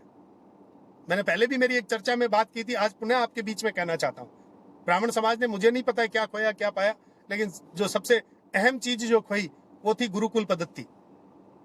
गुरुकुल शिक्षा पद्धति को खोकर हम तकलीफ पा रहे हैं। आज गुरुकुल शिक्षण पद्धति नहीं होने की वजह से ये स्थितियां हमारी हो गई है कि हम एक दूसरे की टांग खींच रहे हैं, क्योंकि हम शिक्षित नहीं है। हमने उस पाश्चात्य शैली की शिक्षा को ग्रहण किया, वेस्टर्न कल्चर को हमने ग्रहण किया, और उस वेस्टर्न कल्चर के बलबूते पर हम मान सम्मान, अधिकार और सब कुछ खो रहे हैं। और इसके पीछे का एक ही कारण है कि हम शिक्षित नहीं है। मैं एक बात आपके बीच में पुनः रखना चाहता हूं। जितना भी पैसे का प्रदर्शन पिछले 5 साल में हुआ है, आप उसका ग्राफ निकाल लीजिएगा। उस प्रदर्शन में शिक्षित लोगों के प्रदर्शन का आकलन बहुत कम होगा। 5%, 10% लोग ऐसे होंगे, 10% वाकई ऐसे होंगे जिनके पास पैसा है और उन्होंने पैसे का प्रदर्शन किया है। 90% लोग ऐसे हैं जो प्रदर्शन करने वाले शिक्षित नहीं है। अब मुझे ये बताइए, जो 10% लोग जो प्रदर्शन कर रहे हैं वो डिजर्व करते हैं, आप उसको कैसे रोक सकते हो? और 90% वाले लोग ऐसे हैं जो शिक्षित भी नहीं है और पैसे का भी उनका इनकमिंग सोर्स, मैं यहाँ सार्वजनिक मीडिया से कुछ नहीं कहना चाहूंगा, आप भली भांति जानते हैं, और प्रदर्शन वही करते हैं क्योंकि शिक्षा की वहां कमी है। हम आपसे उम्मीद लगाए बैठे थे कि आप कोई शैक्षणिक संस्थानों की, एजुकेशनल इंस्टीट्यूट की कोई घोषणा करेंगे, एजुकेशन की कोई पॉलिसी की आप घोषणा करेंगे। उस पॉलिसी की घोषणा करने की बजाय आपने तो एक ऐसे विषय पर हमारा ध्यान केंद्रित करवा दिया जिस विषय के बारे में हमने आज तक नहीं सोचा कभी भी। हमने कभी भी जो पिछले 3 दिन पहले जो नियम बांधे गए थे उन नियमों पे हमने आज तक विचार नहीं किया कभी भी। और जो मेरी चर्चा में भी शामिल है, मेरी उम्र के जो युवा वर्ग लोग हैं, उन्होंने भी कभी विचार नहीं किया होगा। 15 तारीख को जानबूझकर उनका ध्यान केंद्रित करवाया गया और उन्हें बताया गया कि आप किस तरफ जा रहे हो, आपकी औकात तो ये है, आपको इस तरफ जाना है, आपको इस दायरे से बांधा गया है। बहुत बड़ी उपलब्धि दे दी आपने हमें। शिक्षा के अंदर, रोजगार के अंदर और बहुत सारी व्यवस्थाएं हैं, उन व्यवस्था के अंदर मदद करिए ना आप। उस व्यवस्था में हमें कुछ सहयोग दीजिए, हमसे कुछ बन पड़ता है तो हमारी राय लीजिए उसमें। लेकिन जो व्यवस्था, अच्छा मैं एक बात और आपको कहना चाहता हूं, वर्तमान की जो भी पृष्ठभूमि है समाज की, वर्तमान की जो भी रीति रिवाज है, मैं पुनः कहता हूं, मैं रीति कह रहा हूं, कुरीति नहीं कह रहा हूं, प्रथा कह रहा हूं, कुप्रथा नहीं कह रहा हूं, क्योंकि वो कुप्रथा नहीं है, वो प्रथा है, हमारा ट्रेडिशन है, हमारी इज्जत आबरू है, स्वाभिमान है हमारा। उसके ऊपर मैं किसी भी प्रकार का कमेंट नहीं करना चाहता हूं। बहुत पवित्र है हमारे रीति रिवाज और वो चलने चाहिए, उससे कोई फर्क नहीं पड़ता है। अभी मैं जब चर्चा के बीच में मैं कुछ सुन रहा था, किसी ने लिखा कि कंबल के बारे में अपनी प्रतिक्रिया दीजिए। अरे 5 की जगह 25 कंबल आ गया, फर्क क्या पड़ने वाला है? 100 रुपए की तो कंबल मिलती है, उससे फर्क क्या पड़ने वाला है? 100 से 200 चले गए, 150 चले गए, तो आज का भाव ही ऐसा है। लोगों, अभी कोऑर्डिनेशन का समय है, पब्लिक रिलेशन का समय है। 100-200 लोग तो हमारे रिलेशन के आधार पे आ जाते हैं जो हमें जानते भी नहीं है, लेकिन 4 दिन में हमारा रिलेशन बन जाता है, हमारी जान पहचान बन जाती है, मित्र दोस्त बन जाते हैं और बिजनेस के अंदर हर चीज में हमारे सहयोगी बन जाते हैं। ये संख्या मायने नहीं रखती है दोस्तों। मायने ये रखता है कि आपके पास सामाजिक रूप से, संवैधानिक रूप से आपके पास ऐसे कौन कौन से साधन हैं जिन साधनों के माध्यम से आप समाज विकास में मददगार साबित हो सकते हो। ऐसे कोई साधन खड़े करने का प्रयास मैंने पिछले 3 दिन पहले कुछ नहीं देखा। मैं व्यक्तिगत रूप से बहुत निराश हुआ, बहुत बड़ी आशाएं लेकर बैठा था। मुझे लगा वास्तव में कुछ संवैधानिक रूप से चर्चा होगी वहां पर, लेकिन वहां कोई चर्चा हुई ही नहीं संवैधानिक रूप से। और संवैधानिक रूप से चर्चा करनी है, आप करिए। और इसका सबसे पहला स्टेप आपका ये, आपका आसपास में जितने भी ब्राह्मण समाज के प्रतिनिधित्व करने वाले हैं उनकी चोटी पकड़िए आप कल से, और उन्हें पूछिए कि पिछले 5 साल 10 साल में आपने क्या किया है। ब्राह्मण आयोग के लिए सबसे बड़े लॉयर को आप पकड़िए, सबसे बड़े एडवोकेट मजिस्ट्रेट के पास आप जाइए जो जाति से ब्राह्मण है, उन्हें जाकर पूछिए कि सर हमें आयोग के लिए क्या करना होगा, क्योंकि हम शिक्षित नहीं है ना, शिक्षा का पैमाना हमारा एकदम निचले पायदान पर है। तो आयोग को इस संविधान के अंदर सेट कराने में, क्योंकि मुझे पता है संविधान के अंदर सेट कराने के पीछे जैसे ही आप प्रयास करेंगे, आपकी टांग खींचने वाली दूसरी जातियां आपके पीछे आ जाएगी, क्योंकि उन्हें पता है कि ये लोकतांत्रिक अधिकार को बांटने आ गए हैं। वो आपकी टांग खींचने के लिए काफी है, आपने आपस में टांग खींचने की कोई जरूरत नहीं है। इतना जल्दी आयोग भी बनने वाला नहीं है। लेकिन आप वर्तमान सरकारों को, अपने आसपास के जितने भी प्रतिनिधित्व करने वाले जो लोग हैं, उनको आप एहसास दिलाइए कि अब हक और अधिकार की लड़ाई लड़ेगी। अब ये झंडे की राजनीति, गाय की राजनीति, तिरंगे की राजनीति या सफेद पोश राजनीति, किसानों के हक की राजनीति, नहर पानी, नदी खलियान, ये सब राजनीति अब हमें समझ में नहीं आती। अब तो युवा को हक चाहिए, और अगर हक नहीं मिला ना तो 2018 तो हम चल ही रहा है, 6 महीने बाकी है। ना तो कोई युवा चुनाव लड़ेगा, ना युवा को कोई चुनाव से लेना देना है, पर हम बता देंगे चुनाव कैसे लड़ते हैं। जो पूरे आत्मविश्वास के साथ, पूरे कॉन्फिडेंस के साथ इस बात को लेकर आश्वस्त हैं कि नेतृत्व हमारा है, जीत हमारी है, औंधे मुंह गिरने वाले हैं वो लोग। क्योंकि हमारा काम जो रहेगा वो युवाओं को जागरूक करने का रहेगा। युवा को जागरूक करने का काम शुरू करेंगे अब। जो हमारे अधिकार के लिए लड़ेगा, जो हमारे हक के लिए लड़ेगा, हम उसके साथ खड़े होंगे। हक और अधिकार के अलावा अब हम इस्तेमाल होने वाले लोगों में से नहीं है। अब हम इस्तेमाल तो नहीं होंगे। पिछले 70 सालों में हम बहुत इस्तेमाल हो गए। पग पग पर हमें इस्तेमाल किया गया। वोट बैंक की राजनीति में हमारी गिनती होती थी, परंतु हक के मामले में हमें पीछे रख दिया जाता था। कहीं का भी नहीं छोड़ा हमें। ना तो हमें संवैधानिक किसी भी तरह का अधिकार दिया गया और ना ही संवैधानिक रूप से हमें स्वाभिमान का अधिकार दिया गया। खैरात भी ऐसे लोगों को बांटी जो हमारे ऊपर कटाक्ष कर रहे हैं। पग पूजने चाहिए उन्हें हमारे, कि हमारी बदौलत इस राष्ट्र के व्यवस्था के अंदर उन्हें वो खैरात मिल रही है, आरक्षण के नाम की भीख उनको मिल रही है। लेकिन अब समय आ गया है। अब सजग होना पड़ेगा हम बंधुओं। अब खड़े होने की जरूरत है। अब एक दूसरे के ऊपर भरोसे रहकर किसी के ऊपर कटाक्ष करके नकारात्मक सकारात्मक व्यवस्था के ऊपर बात करने का समय अब नहीं रहा है। अब तो बस काम करने की जरूरत है। युवाओं को एक होने की जरूरत है। कोई कहीं नहीं जाएगा। जो जहां है वहीं से प्रयास चालू कर देवे। मैं सूरत में हूं तो मैं सूरत से कहीं नहीं जाऊंगा, लेकिन मेरे आसपास मेरे जितने भी नजदीक में जितने लोग मेरे संपर्क में हैं उनको जागरूक करूंगा। आप भी जहां हो वहीं से लोगों को जागरूक करने का प्रयास करिए। जगाइए लोगों को, उनके हक और अधिकार का अनुसरण करवाइए। उन्हें बताइए कि किस तरह से हमें हमारे अधिकार की लड़ाई लड़नी है, हक की लड़ाई लड़नी है। और जब तक हम हक और अधिकार के लिए एक जाजम पर नहीं आएंगे ना, तब तक हमारा शोषण इसी तरह से होता रहेगा जो पिछले 70 सालों से हुआ है। तो इस बार बहुत ज्यादा उम्मीद करके मैंने सभी युवाओं से आह्वान किया था, और वो आह्वान यही था कि मैं सभी बंधुवरों को ये बताना चाहता था, मित्रों को बताना चाहता था कि बंधुओं, अब समय इंतजार का बीत चुका है। अब वो बात नहीं रही है। अब एक होने का समय आ गया है। और जो कहते हैं ना कि ये 2018 का चुनाव है, उसके बाद परिस्थितियां देखेंगे, 2019 के बाद क्या होगा। हम मर जाने वाले नहीं हैं, हम युवा हैं। ये 2018 भी आएगा, 2023 भी आएगा, 2019 और 2024 भी आएगा। जहां जहां जरूरत पड़ी सबक सिखाने की, उन हुक्मरानों को सबक भी सिखाएंगे जो हमारे हक और अधिकार को दबा रहे हैं। किसी से डरने की जरूरत नहीं है, और आपको तो बिल्कुल भी जरूरत नहीं है, क्योंकि आप खैरात नहीं खाते हो।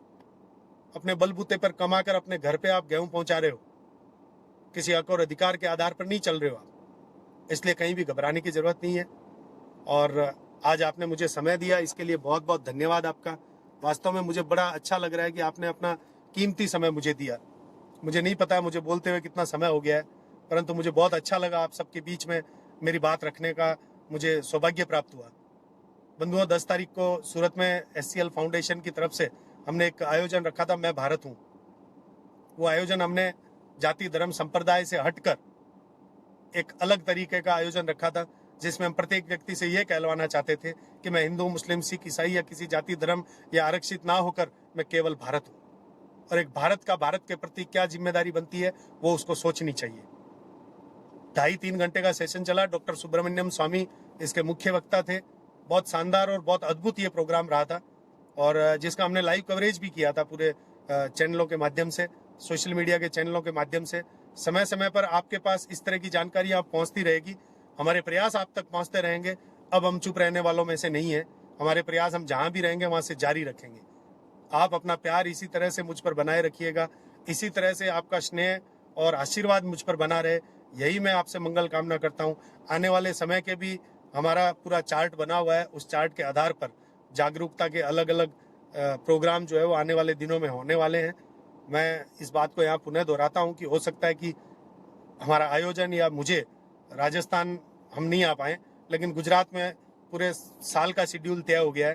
क्योंकि अब राजस्थान में प्रोग्राम होंगे तो लोगों को लगेगा कि चुनाव का माहौल है तो ये कोई चुनावी अपनी व्यवस्था तैयार कर रहे होंगे, लेकिन गुजरात के चुनाव पट चुके हैं, खत्म हो चुके हैं, तो इसलिए हम अब गुजरात में प्रोग्राम करने जा रहे हैं। और आने वाले 1-2 महीने बाद एक फिर प्रोग्राम है, उसके 2 महीने बाद एक बहुत बड़ा मेगा इवेंट हम करने जा रहे हैं। यानी पूरे साल में ऐसे प्रोग्राम रहेंगे जो बार बार सारस्वत समाज को, ब्राह्मण समाज को गौरवान्वित करते रहेंगे। और पूरी की पूरी टीम जो इस पूरे सिस्टम में काम कर रही है, पूरी व्यवस्था में काम कर रही है, उनको मैं बहुत बहुत धन्यवाद देना चाहता हूँ, बहुत बहुत बधाई देना चाहता हूँ। बहुत सारे ऐसे ऊर्जावान लोग हैं जो पर्दे के पीछे रहकर मेरी ऊर्जा को बढ़ाते हैं। ऐसे लोगों का भी मैं बहुत बहुत धन्यवाद देना चाहता हूँ कि जो पर्दे के पीछे रहकर भी बहुत बड़ी भूमिका दर्ज करवा रहे हैं। आरक्षण के खिलाफ भी मेरे बहुत सारे ऐसे भाई बंधु हैं जो देश और विदेश में बैठकर भी इस व्यवस्था के खिलाफ लड़ाई लड़ रहे हैं, उनका भी मैं बहुत बहुत धन्यवाद देना चाहता हूँ।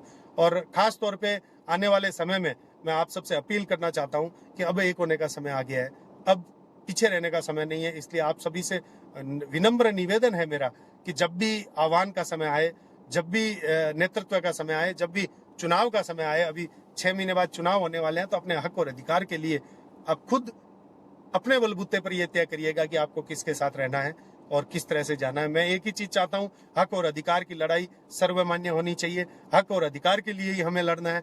जब तक ब्राह्मण समाज को हक और अधिकार नहीं मिल जाता, तब तक ये संघर्ष बिल्कुल जारी रहेगा।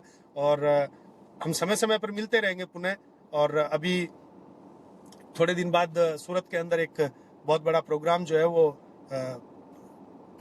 छात्र जागरूकता शिविर के नाम से होने जा रहा है, स्टूडेंट अवेयरनेस प्रोग्राम होने जा रहा है।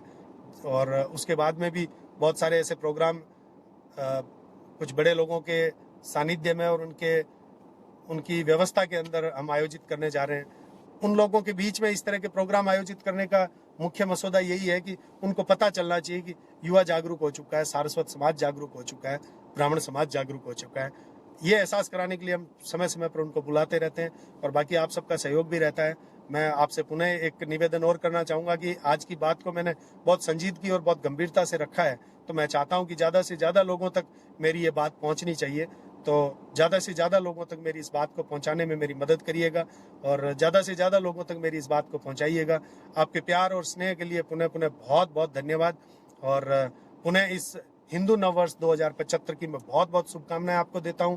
और भले ही मेरे चेहरे पर, मेरे शरीर पर तिलक और भगवान या ऐसा कुछ नहीं है, परंतु मेरे भाव और मेरे हृदय के अंदर भगवान श्री राम और इस हिंदुइज्म के लिए बहुत पवित्र जगह है। तो भले मैं आपको दिखा नहीं पा रहा हूं, लेकिन मेरे भाव जो है वो बहुत पवित्र है और उन पवित्र भावों से मैं आपको 2075 इस नववर्ष की बहुत बहुत शुभकामनाएं देता हूं। और ये वर्ष आपके जीवन में अति उत्साह और आपके जीवन को सुखमय और मंगलमय बनाए, ऐसी मंगल कामना करता हूं। आपका ईश्वर, हमारा ईश्वर, हम सबका ख्याल रखें, ऐसी मंगल कामना करता हूं। बहुत बहुत धन्यवाद आपका। जब भी मुझे जरूरत होगी, जब भी मुझे आपको लगे मेरी जरूरत आपको हो, आप मुझे याद करिएगा। जब भी मुझे जरूरत होगी मैं भी आपको याद करूंगा। इसी तरह से अपनी कृपा दृष्टि और अपना आशीर्वाद और अपना सहयोग बनाए रखिएगा। भारत माता की जय।